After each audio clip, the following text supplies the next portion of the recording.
Sebelum kita bicara tentang bagaimana cara membuat copywriting, ada baiknya kita ketahui dulu bahwa ada 3 macam tipe target pasar yang harus kita kirimi copywriting tersebut.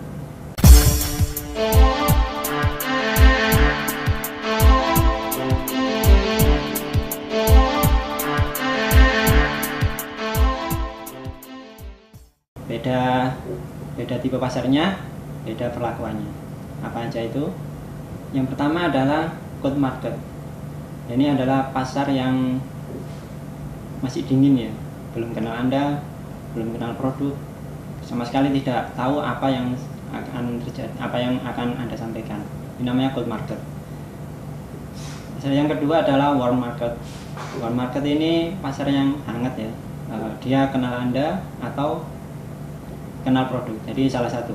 Kalau dia kenal Anda, dia belum tahu produknya. Kalau dia tahu produknya, dia nggak kenal sama Anda. Kemudian yang ketiga adalah hot market. Hot market ini pasar yang sudah kenal Anda, sudah kenal produknya. Ya tinggal kapan dia mau beli gitu aja. Jadi ini nanti pasar yang paling potensial.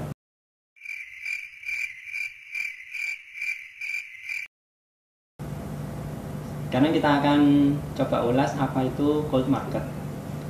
Cold market adalah pasar yang benar-benar asing. Jadi dia tidak kenal Anda, dia tidak kenal produk.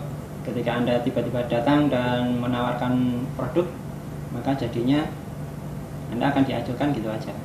Seperti ini misalnya.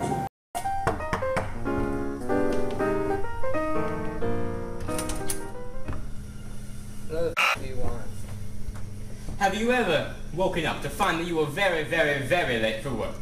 No.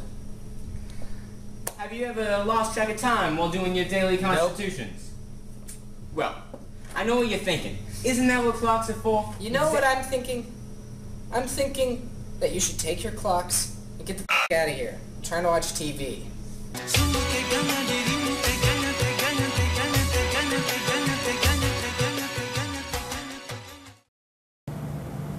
Pernah mengalami seperti itu? Nah, itulah kalau kita langsung mencoba jualan kepada cold market. Nah, mereka ini kan nggak kenal Anda, nggak kenal produk, tiba-tiba Anda jualan, melakukan ngasih tahu ini itu, ya hasilnya akan diajukan gitu aja. Nah, untuk menangani cold market ini, yang terpenting adalah kita kenalkan dulu benefitnya. Jadi misalnya mereka kan nggak kenal produk, mereka nggak kenal Anda, ya udah kasih tahu aja. Berikan pengenalan terhadap produknya. Misalnya Anda punya produk misalnya busana muslim gitu kan. Busana muslim kan orang punya kenal. Nah, cuman busana muslim Anda ini unik misalnya. Ada apanya gitu, misalnya ada motifnya tertentu yang itu custom ya. Anda bisa mulai edukasi. Jadi beritahu mereka pentingnya menggunakan busana muslim atau apa gitu. Jadi intinya kasih mereka benefit, berikan mereka tutorial, berikan mereka, nah intinya sharing aja. Nah, contoh lagi ada beberapa masta gitu ya, jadi dia sukses di bisnis, salah satu bisnis. Nah, akhirnya dia sharing aja, sharing pengalamannya, sharing tips-tipsnya. Nah, setelah itu baru mulai jualan seminar. Nah, ya kayak gitu. Jadi intinya beri mereka benefit dulu, beri mereka sesuatu. Berikan mereka benefit dulu. Kenapa jam itu harus bisa menyampaikan pesan tertentu misalnya gitu, atau bagaimana mempromosikan melalui jam. Jadi ketika mereka sudah dapat benefit, dapat sharing, dapat ide banyak, baru mulai jualan. Jadi kalau belum apa-apa udah jualan ya langsung ditolak. Tipe pasar yang kedua adalah warm market. Jadi market yang hangat gitu. Ini salah satu ya dari dua. Dia mungkin kenal Anda tapi tidak kenal produk, atau dia kenal produk tapi tidak kenal Anda. Ya, misalnya seperti sales produk tertentu gitu ya. Sales sampo atau sales rokok. Ya, orang udah tahu produknya, jadi mereka udah enggak masalah siapa yang jualan. Tinggal mereka lihat harganya cocok apa enggak gitu aja. Kalau promo biasanya kan murah, nah itu pasti akan dibeli. Jadi kalau udah kenal produk ya tinggal kenapa harus beli ke kamu gitu aja. Nah, contoh lain mesti bisa seperti ada Masta gitu ya, jualan software atau tool. Nah, produknya ini udah banyak dikenal, dipromosikan di mana-mana. Nah, tinggal mereka mau beli ke siapa, beli lewat afiliasinya siapa. Nah, itu kan nanti ada triknya. Ini dia yang ditunggu dari Indomie. Indomie Real Meat Ayam Jamur. Itu kan kenal produknya. Nah, nggak peduli siapa yang jual, mau toko kelontong kayak mau Giant kayak mau Indomaret, pokoknya saya pengen beli Indomie. Kalau di situ ada, ya udah tak beli. Nah, tinggal masalah saya beli di mana. Biasanya cari yang murah atau lah yang sekalian diskon atau yang bundle yang dapat gelas. Nah, pokoknya ada faktor-faktor lain yang membuat kita harus memilih ke siapa. Nah, untuk warm market ini yang penting adalah memberikan bukti-bukti ya. Ada misalnya karena mereka belum kenal produknya, nah bisa dikasih screenshot misalnya itu tutorial ya, screenshot hasilnya gimana. Atau kalau itu produk herbal gitu, nah kasih tahu buktinya bahwa pasien ini sembuh, pasien itu membaik gitu. Jadi kasihkan mereka bukti-bukti. Kemudian testimoni, Anda juga perlu mengumpulkan testimoni ini untuk disasarin ke warm market. Mereka ini sudah kenal Anda, tinggal mereka tidak kenal produknya. Ya udah kasih aja bukti-bukti yang itu cukup otentik dan yang menyampaikan orang yang dia kenal pasti akan mudah diterima. Kemudian jika ada legalitas, misalnya logo halal atau logo dari pemerintah atau logo sertifikat tertentu, itu bisa mendukung, bisa mengubah mereka dari yang sekedar tidak tahu menjadi lebih tahu dan akhirnya mau beli. Nah, yang keempat adalah ngasih garansi. Nah, ini yang paling efektif. Kadang orang itu masih ragu mau beli apa enggak. Nah, ketika kita kasih garansi, biasanya akan langsung ambil take action. Karena mereka merasa nothing tulus kan, kalaupun jelek saya bisa minta balik, kalaupun bagus ya udah saya bisa memanfaatkan dengan baik.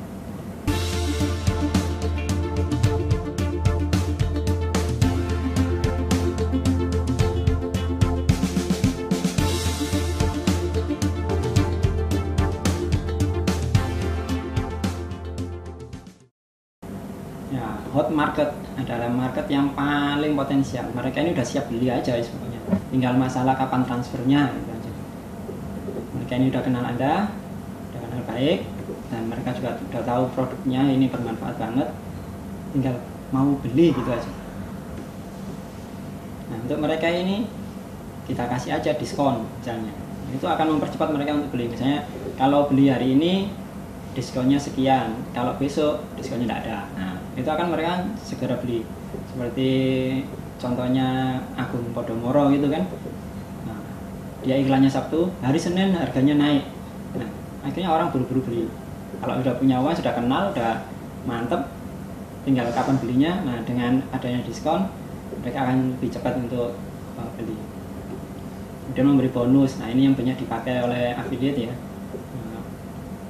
Ini orang udah mau beli ini, tinggal cari saya mau beli lewat mana ya. Nah, itu ditawari bonus. Makanya nggak usah heran ketika ada kontes afiliasi gitu, rame-rame ngasih bonus. Ya karena mereka tahu ini ada hot market, vendornya ini cukup dikenal, produknya juga bagus. Nah, tentu banyak yang pengen beli kan, tinggal beli ke siapa gitu aja. Nah, itu kita gunakan bonus. Kemudian support.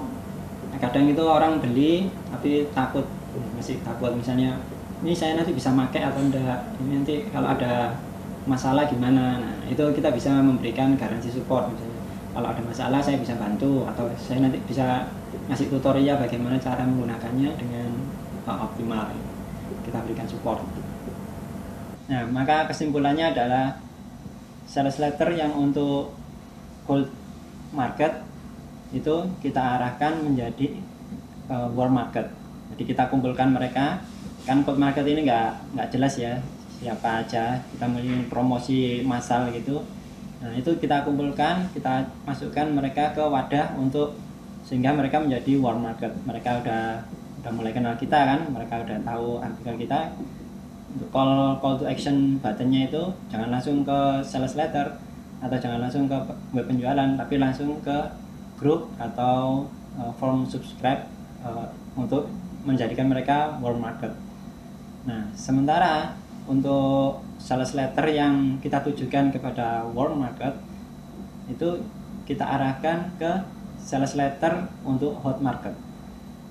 Jadi misalnya kita posting sales letter di grup itu atau di email autoresponder kita broadcast, maka kita arahkan ke landing page untuk hot market yang itu isinya bonus, diskon, testimoni dan macam-macam. Nah, nanti mereka ketika mereka tertarik, mereka sudah melihat landing page kita, mereka klik buy buttonnya, baru kita arahkan ke web vendor kalau itu aplikasi. Kalau itu web kita sendiri, web penjualan, ya langsung ke halaman registrasi untuk check out ordernya, sehingga mereka bisa langsung transfer. Nah, jangan sampai keliru, jangan langsung di bypass. Misalnya yang cold langsung diarahkan ke webnya vendor. Nah, kalau tidak tertarik, kita kehilangan calon market. Tapi kalau kita arahkan dulu ke grup, jadi ya udah, sekarang misalnya Anda mau promosi produk A gitu, ya jelaskan aja tentang benefit produk A. Nah, itu tapi jangan langsung diarahkan ke web penjualan, tapi arahkan ke grup. Misalnya untuk melihat tips yang lebih lengkap nah itu dimasukkan ke grup dulu. Nah, nanti di grup ini kalau sudah ada penghuninya, kita kirimi sales letter lagi, beda bahasanya, kemudian kita arahkan ke halaman landing page. Landing page ini masih punya kita ya, web kita bisa berupa fanpage atau apa, atau bisa berupa web. Nah, kemudian baru di situ kita arahkan ke web penjualan. Nah, kalau mereka nanti sudah klik buy button, nah, maka komisi akan kita raih dengan mudah.